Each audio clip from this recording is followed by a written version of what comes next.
Hobbies, your best defense against brain rot. The average person now spends 7 hours a day staring at a screen. That's nearly a full-time job dedicated to digital consumption. But this level of screen time doesn't just steal your hours.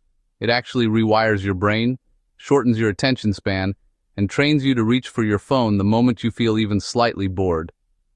20 years ago, if you asked someone what their hobbies were, they could probably rattle off a list with genuine enthusiasm. Dance classes, gardening, crochet, volunteering at the local community center.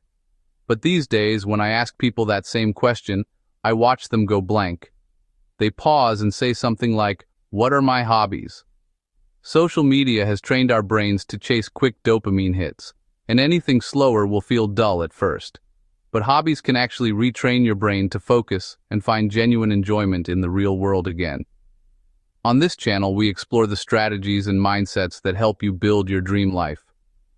In this video, I will walk you through exactly why hobbies matter more than ever, the neuroscience behind how they can reverse the effects of social media on your brain, a clear framework for choosing hobbies that truly nourish you, and finally, our expanded guide to the 6 categories of hobbies, with a full list of ideas and actionable steps so you can start experimenting today. Why hobbies change everything.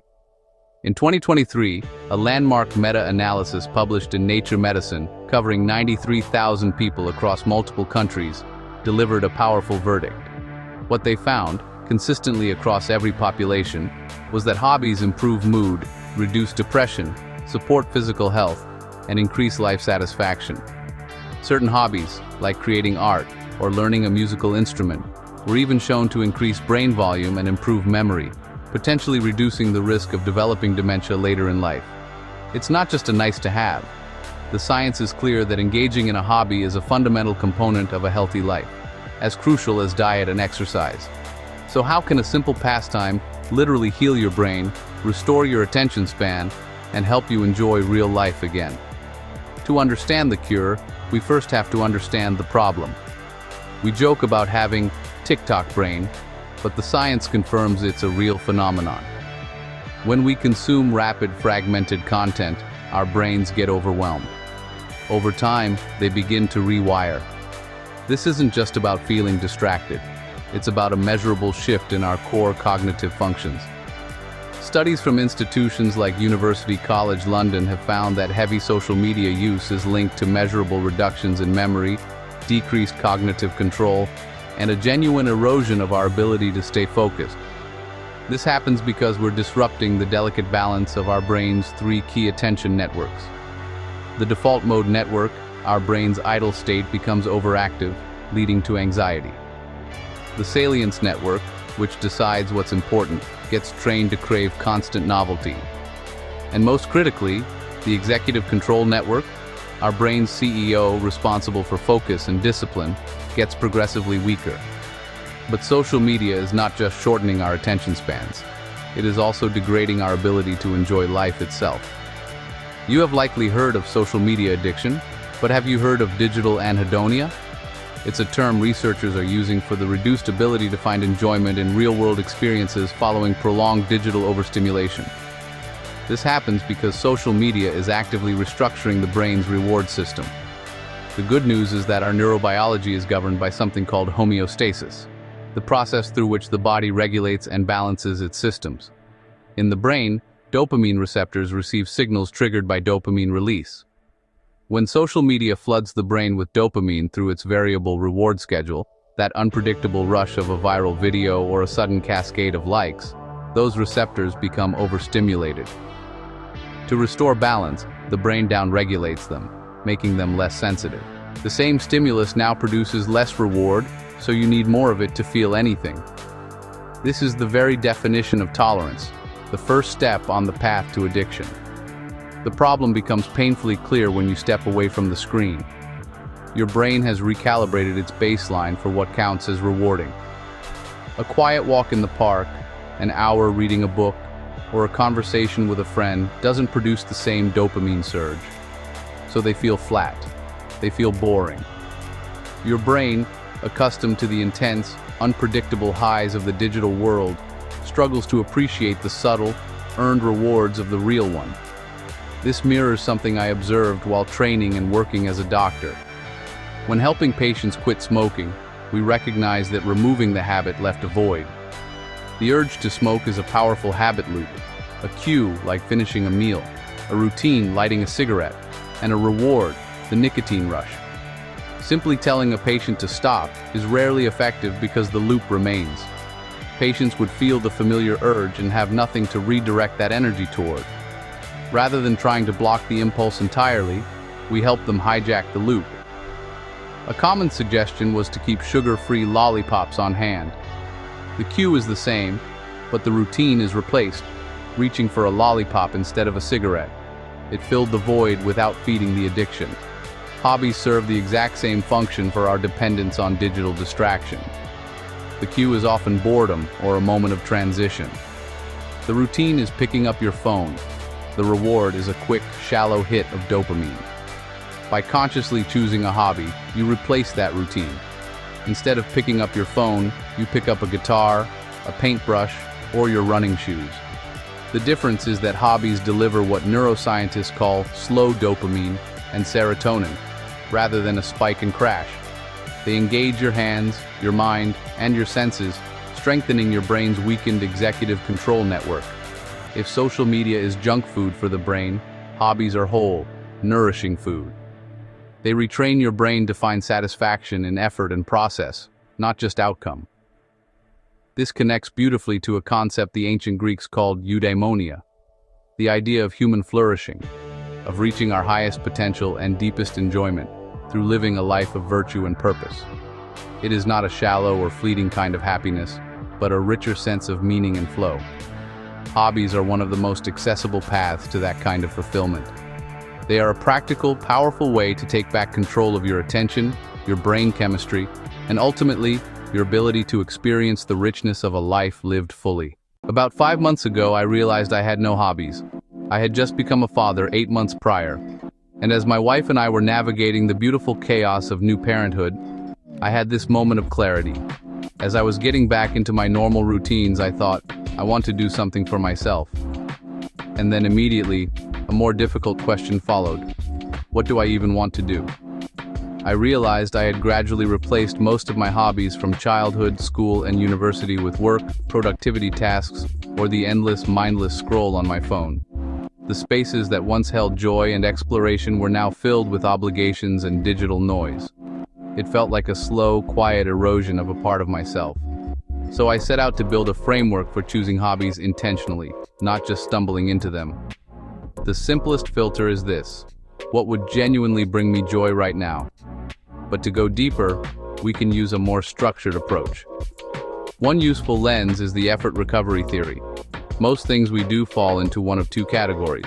Either we are outputting energy, putting effort into work, projects, and responsibilities, or we are recovering, resting, and refilling the well. Business psychologist Joe Wynn argues that hobbies are particularly powerful for recovery. He suggests 4 questions to guide the selection process, which I've adapted into a quick diagnostic quiz. Take a moment to reflect on these. First, am I craving a mental escape, a way to completely detach from my daily responsibilities? Second, do I need something that feels deeply relaxing, or am I looking for a challenge? Third, is it important for me to see tangible progress and build a new skill? And fourth, do I want more control and autonomy in my life, a space where I call the shots? Your answers can point you in the right direction.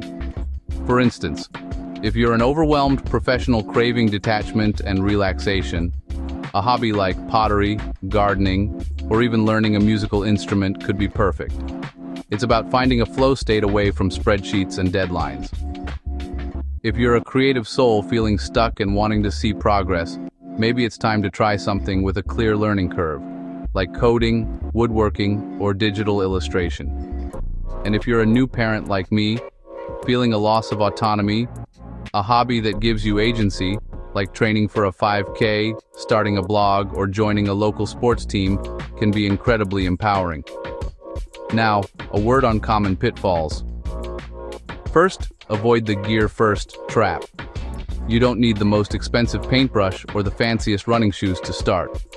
The goal is to do the activity, not just acquire the tools for it.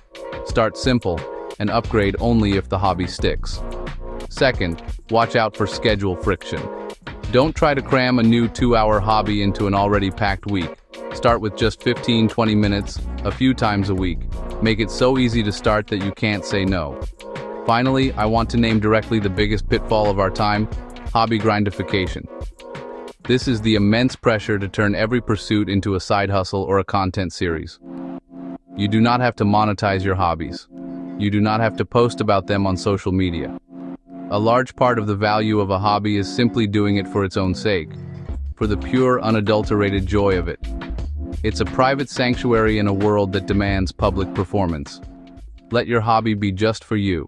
Now we arrive at the heart of our journey: the 6 categories of hobbies I recommend exploring.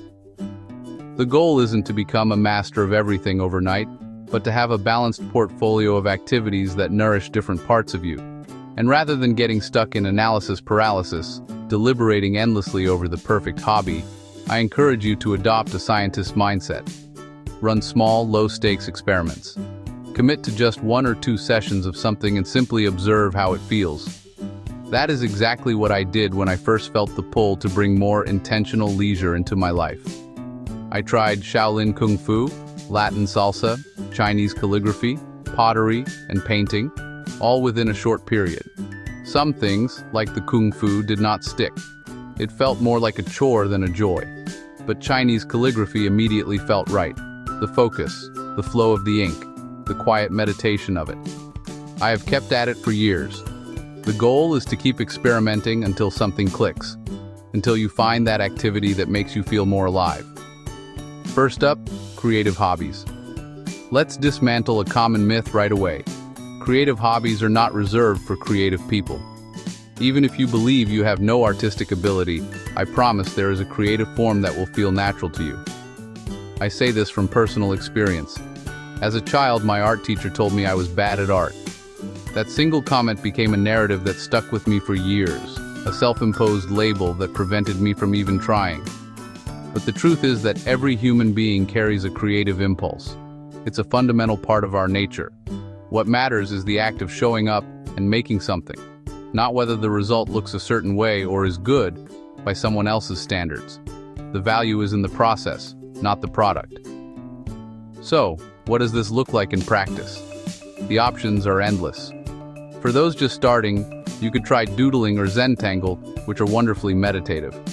Or perhaps digital art on a tablet using free apps like Procreate Pocket. At-home options are plentiful.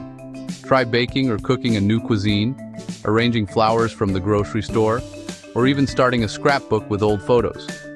For a medium challenge, consider painting, drawing, or pottery.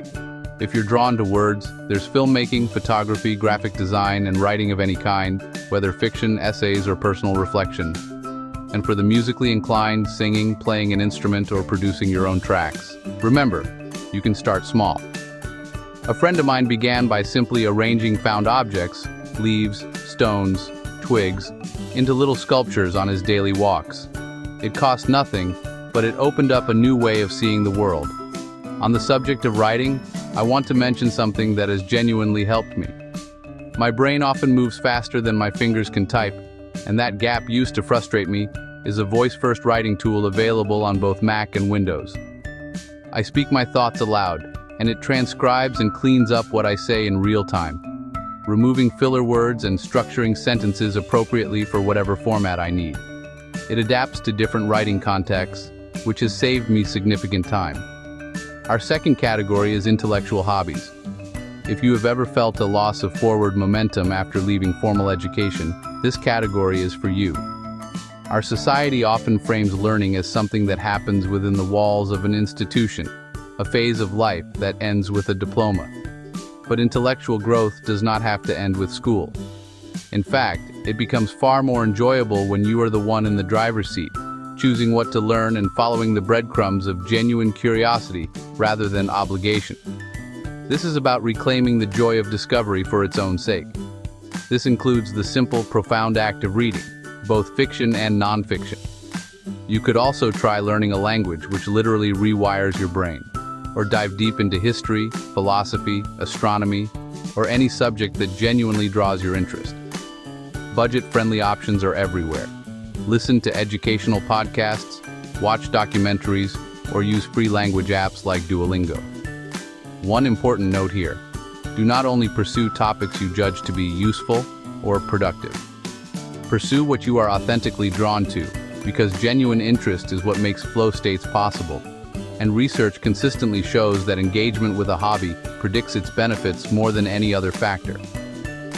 This category also includes more structured learning, like taking online courses, attending local classes, or finding lessons in a skill you admire. And of course, there is travel, which I consider a powerful form of intellectual input.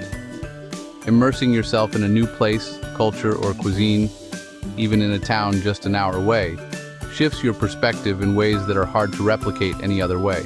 It challenges your assumptions and expands your understanding of the world. Third, we have well-being hobbies. This category is about actively tending to your holistic health, the physical, mental, and spiritual dimensions. On the physical side, think about joyful movement. This could be dancing in any form, whether that's social partner dancing like Latin salsa, solo styles like hip-hop or K-pop, or ecstatic dance, which I discovered a few years ago and which involves moving completely freely and without self-judgment. This category also includes yoga, Pilates, gym training, running, hiking, swimming, martial arts, and rock climbing. The key is to find a form of movement that feels less like a workout and more like play. On the mental and spiritual side, the focus shifts from doing to being. Meditation has been genuinely transformative for me over the past several years, helping me navigate stress with more grace. If you are new to it and do not know where to start, there are countless free guided meditations on YouTube and apps like Insight Timer. Journaling is another hobby I return to consistently because it deepens self-understanding in a way few other practices can. And breathwork has been particularly powerful for me recently, with real emotional releases happening in sessions. Even something as simple as spending 10 minutes in nature without your phone can be a profound well-being practice. Our fourth category is connection hobbies. In an age of digital isolation, this category is about recurring, intentional connection with the people who matter to you. This isn't about passively scrolling through their updates, it's about creating shared experiences. This might look like regular date nights, which my wife and I have pre-blocked in our calendar every week. We go to a restaurant we have been wanting to try and genuinely connect over the meal. It might mean scheduling workout classes or hobby sessions with a friend, joining a run club, or hosting people for regular dinners. You could start a book club or a creative club, gathering people around a shared activity. The activity itself is secondary to the goal of connection. Fifth, we have healthy lifestyle hobbies.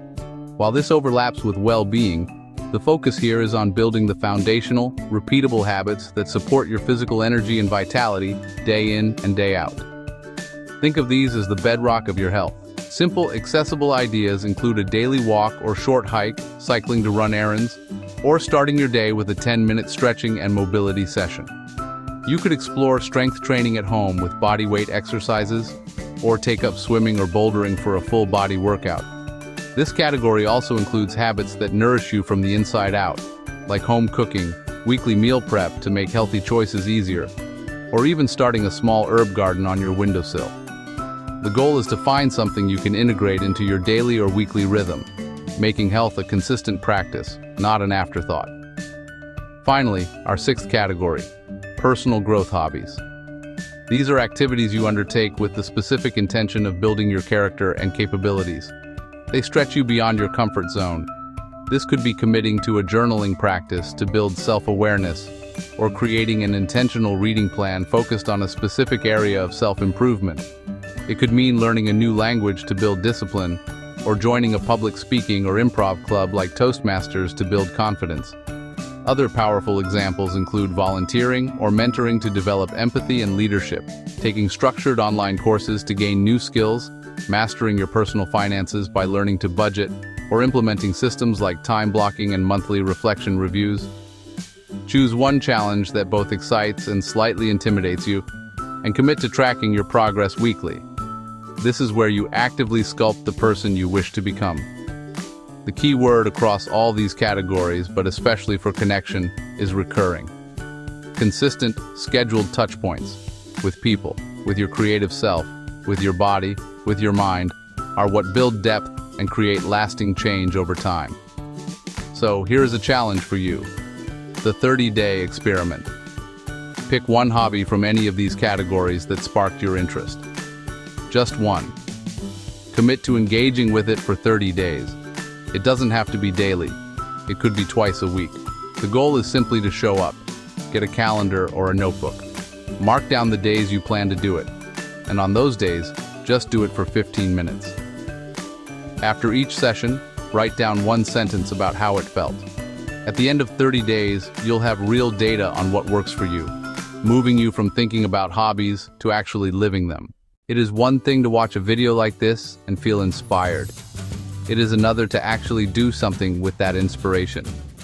So, to bridge that gap, I want to invite you to write down 2 action points right now before you close this tab. Let's make this moment count. One suggestion to start with: swap at least 30 minutes this week from scrolling to a hobby. Even if you think you don't have time, just try it once and notice how you feel afterward. If this resonated with you, you might also enjoy the video where I walk through my complete 3-step butterfly framework for reinventing your identity and changing your life. As always, thank you for watching. Take care of yourselves, and remember, the journey is the destination. If you found this helpful, please like and subscribe for more content like this. I'll see you in the next one.